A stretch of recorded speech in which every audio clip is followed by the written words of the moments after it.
مومنو، جب کفار کی کسی جماعت سے تمہارا مقابلہ ہو تو ثابت قدم رہو اور اللہ کو بہت بہت یاد کرو تاکہ مراد حاصل کر لو، اور اللہ اور اس کے رسول کے حکم پر چلو، اور آپس میں جھگڑا نہ کرنا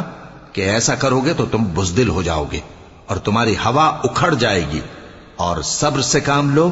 کہ اللہ صبر کرنے والوں کا مددگار ہے۔ اور ان لوگوں جیسے نہ ہونا جو اتراتے ہوئے یعنی حق کا مقابلہ کرنے کے لیے اور لوگوں کو دکھانے کے لیے گھروں سے نکل آئے اور لوگوں کو اللہ کی راہ سے روکتے ہیں، اور جو اعمال یہ کرتے ہیں اللہ ان کا احاطہ کیے ہوئے ہے۔